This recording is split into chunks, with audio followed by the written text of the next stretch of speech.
When it comes to mortgages also, people who wants to invest here from outside, even the interest rate compared to other parts of the world is very less. For me, being a real estate broker is not a job, to be honest. It's a lifestyle. Myself, we make sure that, the client's interests are our priority. Yes. The same is with the Dubai real estate market. My main clients are investors, so my job is still to make my investors richer and wealthier.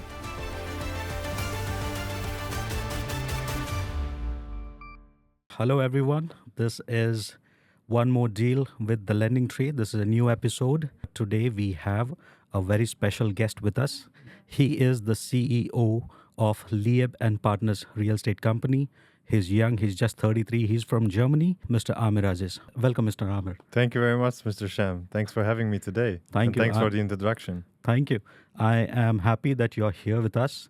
And I really get fascinated with when I see people at such young age, becoming a CEO. I would like you to tell me, how your journey has been. I don't know where you have started. I don't know if we had a conversation last 6 months, we are back and forth, we are discussing cases and mortgage related queries. So I just wanted to know, and I want you to introduce yourself to the audience. Sure. So once again, thanks for having me on your show today. And yeah, we had already very, very interesting conversations. I'm happy to have such experts when it comes to the mortgage field and the mortgage industry. It's very, very important, especially for our clients from Europe. And yeah, let me introduce myself. So as you said, Amir Aziz, turning 33 in a couple of weeks. Oh. And yeah, born and raised in Germany. Obviously not German origin. My parents are from Iraq and from Morocco. So it's a wild mix, I would say. And I'm not coming from the real estate business originally or previously. So I'm coming from the banking industry. Oh, I see. Yes. So before switching the sides, I was working 9 years in the banking industry. The last position was as a bank director in Munich for the Bank of Munich. Okay. And 2019, my wife and me, we moved from Germany to Spain.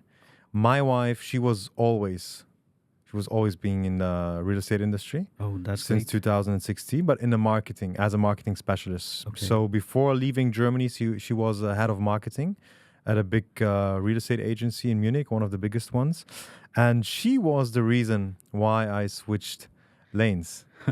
Yeah, she was always telling me, you know what, Amir, I think you are the born real estate broker. You should do real estate. So 2019, when we moved from Germany to Mallorca, to Spain, I asked myself, okay, what do I want to do? Do I want to still to have that typical 9-to-5 job, having kind of boring conversations? And I said no, because I already had some friends who are in the industry in Mallorca, Okay. and I was seeing their lifestyle. Awesome. Being here, being there, showcasing beautiful villas on the sea, beautiful sunsets, wealthy people. So the decision was quite easy. Okay. So I changed, started for a franchise company, a bigger Okay. franchise. So you have started your real estate career back in Orca, you said? Yes, in Mallorca. Okay. Yes, 2019. It's the biggest Spanish island. Okay. So I don't know if you're familiar with Mallorca. Mallorca is like the favorite holiday destination for Germans. Oh, that's great. Okay. And so Mallorca was famous for Germans. So many Germans are buying their second home, Okay. their holiday home. Many of them even completely moved to Mallorca and start a new life. So yeah, Mallorca is a second home market. So pretty different than Dubai. It's more investment. It's more an investment market. Okay. But yeah, over there, I've started my real estate journey. And only after 1 year, my wife and me established Lieb Partner. Okay, that's great. Yeah, and from there also our Dubai journey has started. Oh, that's really great. Awesome. I really enjoy conversations like this, and I really get inspired when a banker moves to real estate agents, being a real estate agent. I just wanted to know, what is the difference that you find being a real estate agent and a banker? What is one aspect that is very rewarding in real estate? The profile compared to the banking Yes. profile. Yeah. So in first instance, my job doesn't really or didn't really change. Why? Because Okay. as a banker, my job was to make my clients wealthier. Okay. The same is with the Dubai real estate market. My main clients are investors, so my job is still to make my investors richer Happy. and wealthier. Yeah. Just the volume just became higher with real estate here in Dubai. But the majority, like the main difference in between those jobs and those fields is the mobility Okay. and the variety. Because Okay. as a banker, you're sitting just in your Yes. office 9 to 5. Yeah. Okay, you're having your clients within your office, and that's it. But as a real estate broker, you're always outside. That's, You're barely in your office. You're Yes. outside listing new, beautiful villas, apartments, being on launches of developers, meeting clients outside on a yacht, on a nice party. So it's fun. For me, being a real estate broker is not a job, to be honest. It's a lifestyle. Awesome. When it comes to mortgages, I must say, I was an ex-banker too, but when I changed my profile, I came into mortgages. I felt the same way. I have more liberty. Yes. I can meet people like you. So that's the benefit of having these kind of profile. For example, in 100%. your case, real estate agent, Yes. or you can move around anywhere, and you have such a clientele, like big H&I clients. And same goes with the mortgage also. I get to meet people like you, other customers who wants to invest in properties, etc. Smart investors, Yes. they're using foreign equity. Yeah. See, so that's why you're meeting so many millionaires, because they're smart and they're using the equity of the banks, Yes. and not their own equity. So they do other stuff. So that's why you're also, of course, meeting millionaires, multi-millionaires, billionaires, because they're smart. Also, Mr. Amir, I just wanted to ask you, you're young, you're the CEO of the company. When you go to this launches or events or parties, of course, you might be there, other peers also. You being a young CEO compared to the other CEOs, I'm assuming they might be much older than you. What is the difference you find between you as a young entrepreneur and them as being the older entrepreneurs? Well, I wouldn't say there's a difference. It's just like a different time where we're living in. See, I have another point of view in life because I was grown up differently with technology, and those CEOs not. But I have to tell you, I always learn so much of the OGs of the market. I always love to listen to them. They're more experienced than me, and see, I have my advantages. They have their advantages. It's fine, but I'm always love to learn from older people who have more experience. And this is what I can tell you about that. I wouldn't say there's a real difference in between of me and older CEOs. Okay. They have just more experience. They saw much more in life. Okay. Yeah. But yeah, I think the advantage of a younger CEO is the different point of view. So technology, how to view things in life might be a bit different than someone who is 50, 60, 70 years old. Okay, awesome. I also wanted to know, what is the advice that you're going to give to the young real estate agents who are coming into the market? Of course, everybody's working hard, Absolutely. but you being achieved so much, what is the advice that you're going to give to Yes. these youngsters? Always work for the interests of your client's pocket, not your own pocket.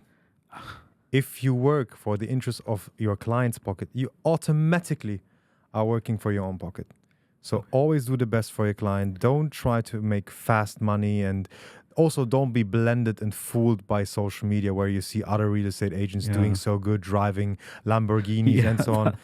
Don't compare yourself to someone else or to your other colleagues on the market. Just compare yourself with the version of yesterday, your own version of yesterday. This is the only thing that you should compare to. Okay. Who was I yesterday or last year or for 5 years ago? That's it. But never compare yourself to someone else. This is the way, this is the formula for being unhappy and unsuccessful. That's wonderful. And when it comes to mortgages also, even we and myself, we make sure that, the client's interests are our priority. Yes. We make sure that the client's profile qualifies. If the client is, facing any difficulty in certain Absolutely. bank, we make sure that, we get the cases done in other bank. Yes. And at the end, it's our customer. If he's happy, I'm sure that, he's going to pay and he's going to refer our company to many Yes. other clients. And that is how we make business. So that's the motive that we 100%. follow. If you work in the favor of your client, you automatically will attract even better clients, because see, you can spend so much money in advertising and marketing, but the best clients, the best leads are those who were referred from happy clients. Absolutely. And Mr. Amir, moving forward to the next question, I wanted to know the transition from your perspective. What do you feel about the European real estate market? Because you were a part of that real estate market. Yes. And coming back to UAE and starting a company, what is the difference between the real estate in UAE and compared to other European or any other part of the world? Yeah. So if I compare it to Mallorca, as I told you, Yes. it was a second home market. So many foreigners mainly from Germany, Europe, but also the US market just discovered Mallorca recently. They come to have a second home. So it's Okay. completely different. You just open the door of a villa and you show them, see, here you can have your glass of champagne with the beautiful sunset view and so on. So you don't need to be a good salesperson Okay. to sell real estate in Europe or in Germany or wherever. Okay. See, in Germany, it's a seller's market. And I would say most of the countries in Europe, it's a seller's market. So it's Okay. important to have the listings. Okay. So it's not very, very hard to attract buyers. Okay. It's hard, or the crux here is to have the listings. Okay. So even as a broker working for a real estate agency, Okay. it's also not really hard to list properties, because what are your arguments? You will go to the owner and you will show them your marketing material. You will show them the listings that you already sold, and that's it. Okay. And then you're sitting in your office, you're having your listings, and people are calling. Yeah, I want this house, I want this apartment. So you don't really have to be a very, very skilled and good salesperson when it comes to the real estate market in Europe, Okay. in my personal opinion, Okay. other than Dubai. Dubai is a shark tank. This would be interesting. Yes. Dubai is a shark tank. So I think we have 30,000 or like 25 to 30,000 registered brokers. Yes, you're right. Yeah. The dark numbers are even much, much higher, Yeah. like maybe 50, 60, maybe Yeah. 100,000 brokers who are running around trying to sell something. So you have to be a very, very good salesperson, but with the heart on the right spot. Yes. Okay? This is how you build long-term success, with building long-term relationships and being a good salesperson. Because not like Germany, you're waiting for the client. And no, there are 10 other brokers who are trying to steal your client. Yes. So you have to be, you have to be much tougher. You have to, in German, we say you have to have a very thick skin, Yes. a very thick skin. Exactly. Yeah. Because failure is happening a lot here in Dubai, and you have to cope with it. Yes. If you can't, you'll become super unhappy, super fast, and the possibility that you're going to quit is pretty high. Oh. So yeah, it's a huge difference. The competition, the number of competition, Yes. and also the style. Like as I said, Dubai is a market for investors. Yeah. Most of the people, they're trying to buy a real estate here to make profits. Yes. Okay, of course, anywhere else as well. You don't buy a real estate to I'm happy and ready to lose my money. But as I said, 90% who live here are expats. Only Yes. 10% are locals. Yes. So it's a complete different market. It Yeah. comes only to investment, and people want to become wealthy with their investments. But this also gives a lot of opportunities. Okay. This Yes. also gives a lot of opportunities Yes. for the real estate agents who are willing to 100%. work hard and Yes. willing to listen to their Yes. customers. If you agree with this. Yes, 100%. See, there's no other real estate market where I've seen young professionals becoming a millionaire Yeah. through being a real estate broker within 1 year. Awesome. It's possible, and I would Yeah. say it's only possible in the UAE, maybe some other markets, but UAE is definitely, or Dubai is definitely one of those markets where you can become super successful from 0 to 100 real quick. As a CEO, to your team, Hmm. what is a mantra that you give them? Like, how do you motivate them to Hmm. become more successful in their field? Yes. It's myself. Like I also started from scratch with my wife. Okay. Okay. So I always tell them, just look at me, look at my wife. It's possible. Also, Mr. Amir, like you said, your clientele is most of them, like the foreign investors, most of Yes. them being from Europe, UK, from USA, etc. What is the one advice that you're going to give them as an investor? Is Dubai the right place to invest at this moment? And if you can just give me a brief comparison, like compared to other real estate hubs like Singapore or Paris or UK, Hmm. London Yeah. or New York, like what is the advice? What is one advice that Hmm. you're going to give to them? Well, New York is a good point. Okay. I'm telling to my clients, it's the Yeah. same chance as you would buy real estate in New York back in the 60s. Okay. If you compare the price per square foot or per square meter, Dubai is still pretty cheap and we're Yeah. still at early beginnings. Like the average price per square meter, I'm talking now in Yeah. euros and in square meters, not square foot, is like 4,200 euros. Okay. My hometown, my home city, Munich, lovely city, but I would never dare to compare Munich with Dubai. Okay. And there we have an average price per square meter of 10, 11,000 euros, which Okay. is crazy. Yeah. And Munich doesn't serve you or doesn't give you that security, 360 days of sun, that numerous opportunity of business. Yeah. And that's a good spot. So it's a city which still can be developed. That's also one advantage against other cities. Dubai was built like in the 70s. Okay, Yeah. this country was made up in the 70s. Okay, Yes. so they had the chance to learn from the mistakes of other countries and other cities. Yes. Okay, well, look at their infrastructure. Okay, this and this and this error we have. Let's learn from it and let's build the best possible city in this world. Yes. And they did it, Yes, of course. and they're still working on it. Yes. So it's the possibilities. You see how many people we're attracting, Yes. especially what kind of people we're attracting to Yes. Dubai. Only wealthy people, super skilled people, Yes. educated people, Yes. and wealthy people. Okay. Of course. Here, if you don't bring something on the table, Yeah. forget about Dubai. You can go home. Exactly. Only if you're like already rich and you wanna lay down on your lazy skin. Okay. But in Germany, it's vice versa. Okay. Everyone is welcomed and they get money for doing nothing. Oh. So that's the formula for breaking down a country. And the UAE and Dubai, God bless the rulers of this country. Of course. It's vice versa. And you see the prosperity, you see the Yes. chances, you see the opportunities. And we're just so blessed to be a part of this. Very well explained. Yeah. And also, when it comes to mortgages, okay, through you or anybody who wants to invest in UAE, I would just want to elaborate that, yes, mortgage is possible. Of course, the banks nowadays are very friendly towards the customers. The Yes. policies are very friendly.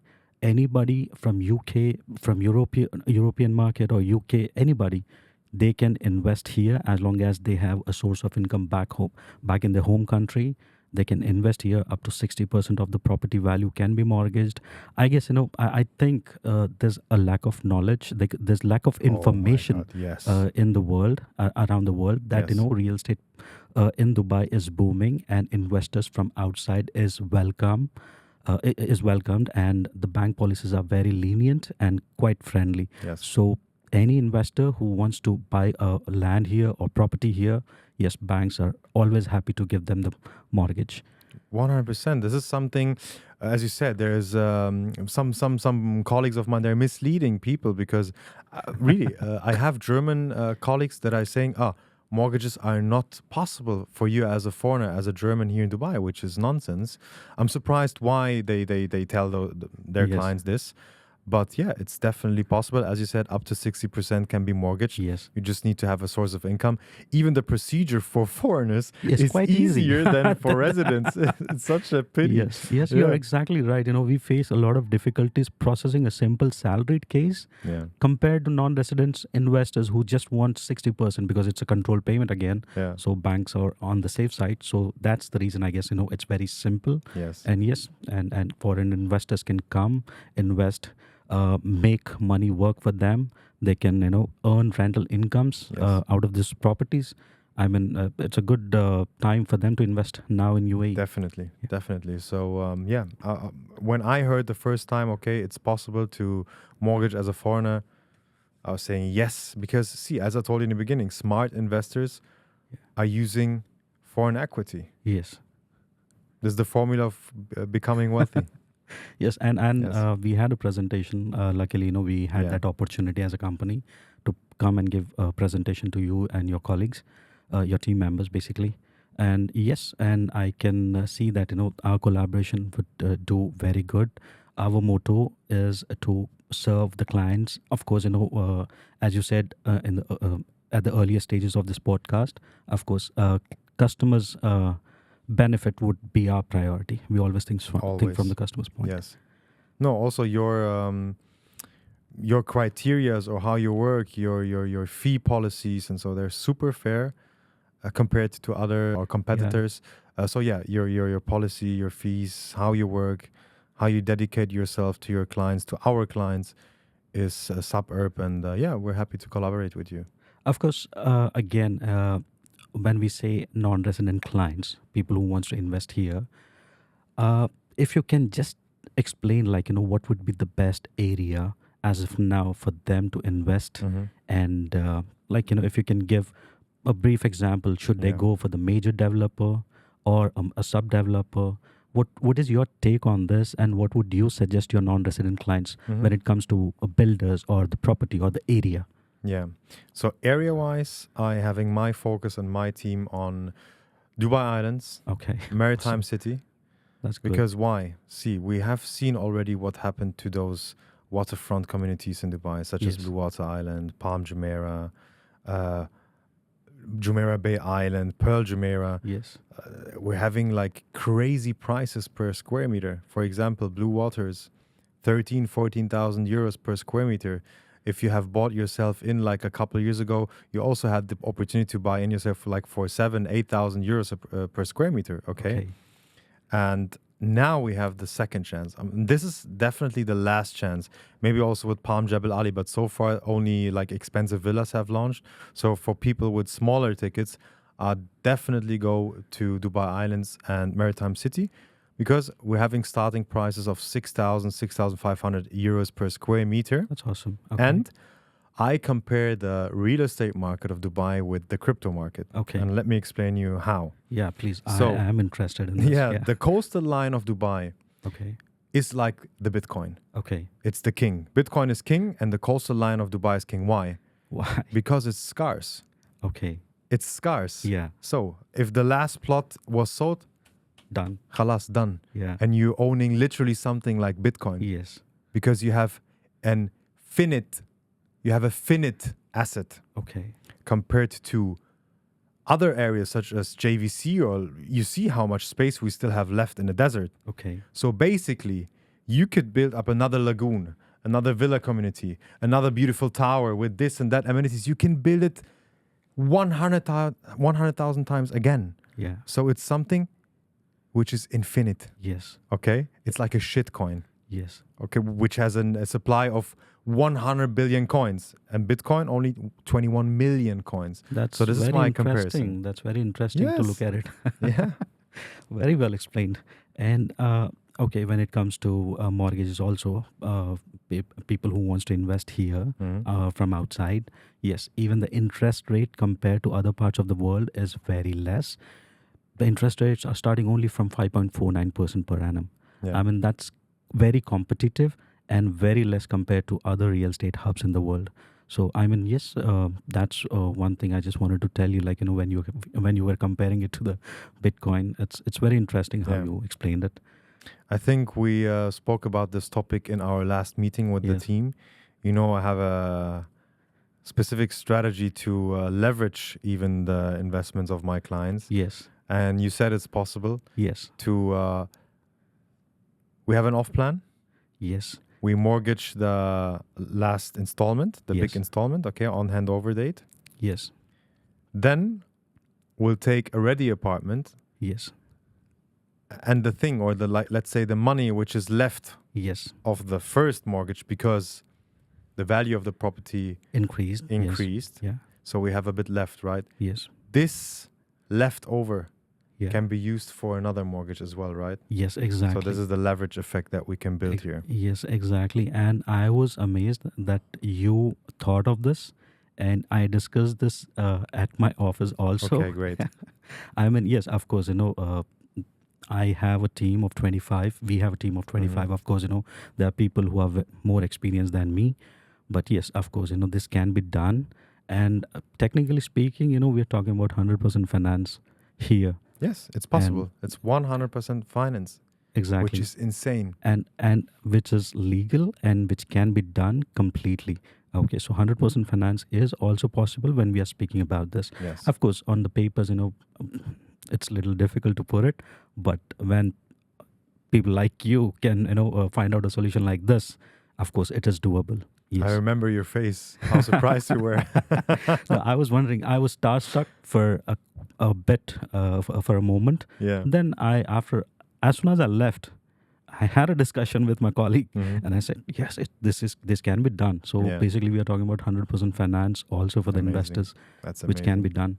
Yes. One other question. Last time I didn't ask you. Okay, of course you have many residents who are taking mortgages through you, but let's say all the foreigners. What are the top 3 countries that are mortgaging through the lending tree? Okay. You're talking about specifically about countries, right? Yes. Okay. We are getting a lot of UK clients, Mm-hmm. USA. USA. Yes. Wow. And of course, there are some Indians also. Mhm. So basically, we are dealing with UK clients, Mhm. USA clients, Mhm. and many of the clients. So Indian that's clients. your top 3. Yes. Interesting. Wow. And if I may ask the same to you, like Mhm. what is your clientele? From where do you get this non-resident clients? What is that one country Yeah. from where you have this? Well, it's mainly Germans. Okay. As I'm a German speaker, Yes. native speaker, I was born there, raised up there. Then Switzerland, Okay. Austria. Okay. And then we also had clients from the US, Canada, other European countries. And also for this year, we are starting to attack other countries. So France is on our list, Italy's on our list, and many other countries are yet to come. Spain as well, as I speak Spanish as well. But the Spanish market was not that strong in the recent years, but France and Italy were, for example, to my surprise. But yeah, mainly Germans.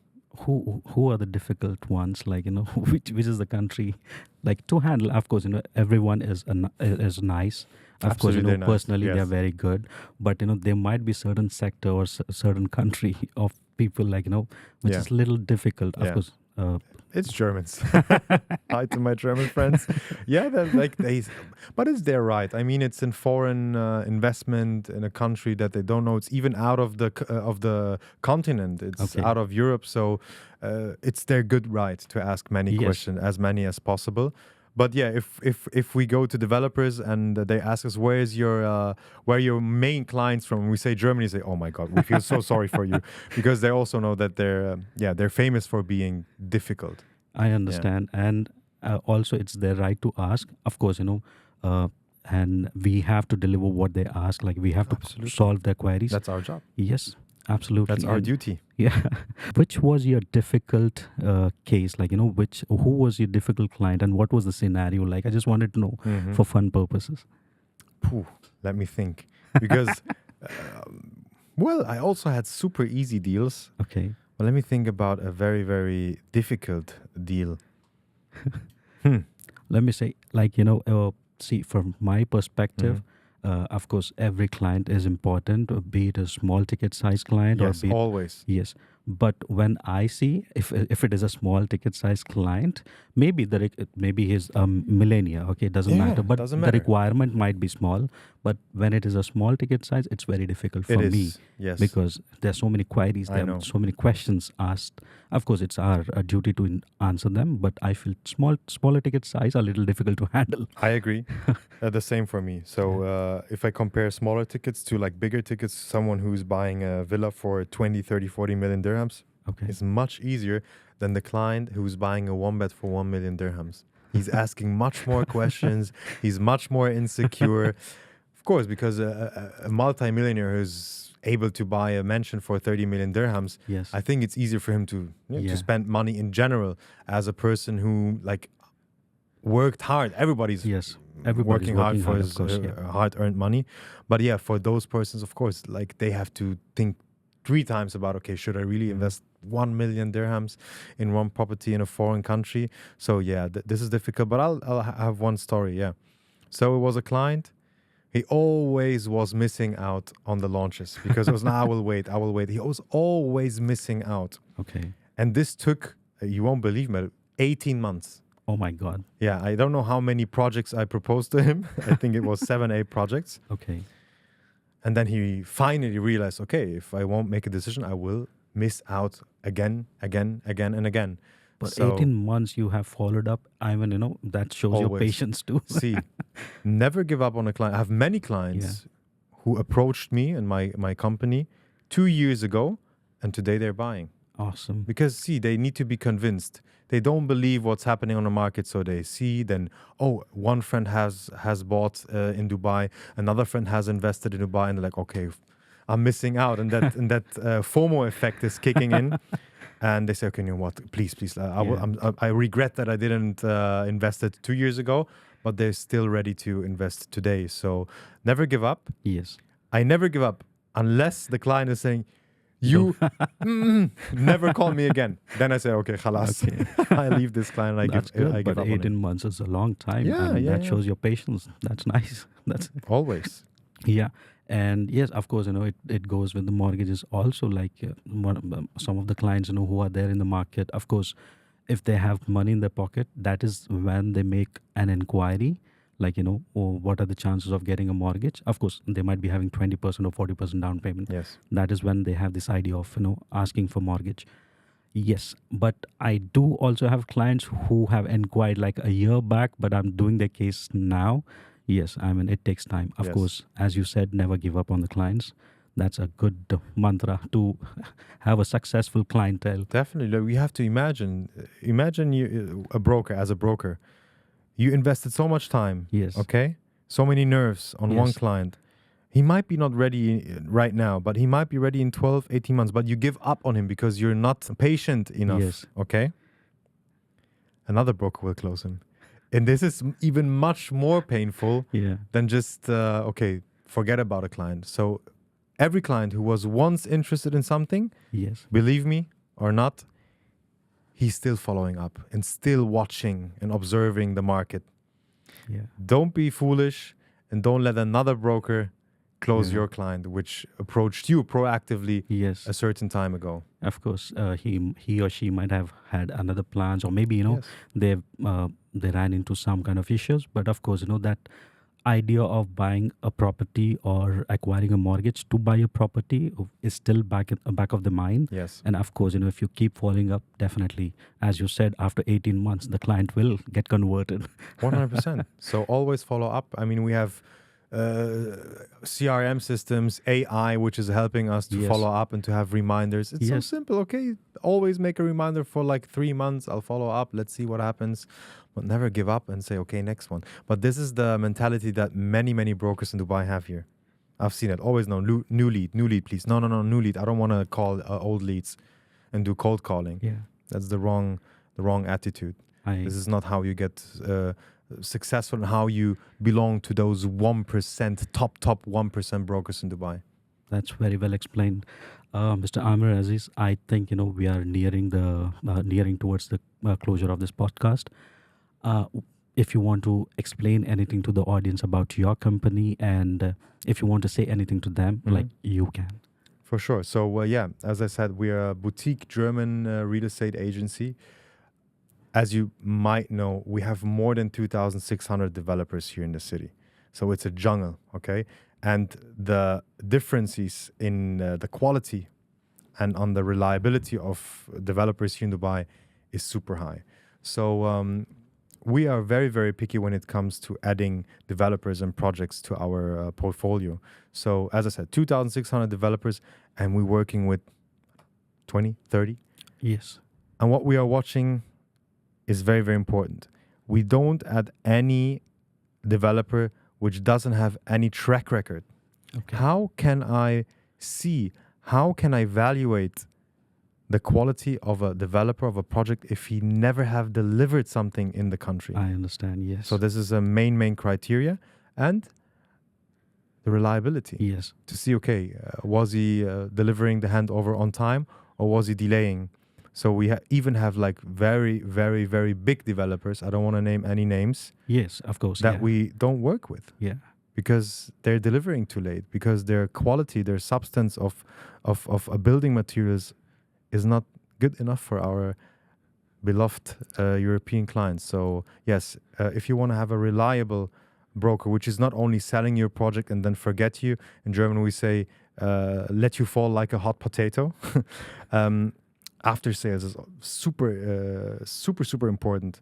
Selling something is easy, but the real art is to follow up on the client, to take him on his hands, and to take responsibility on everything what comes after the sale. This is the most important thing. So resale the property, rent it out, refurbish it, or furnish it, or whatever it is.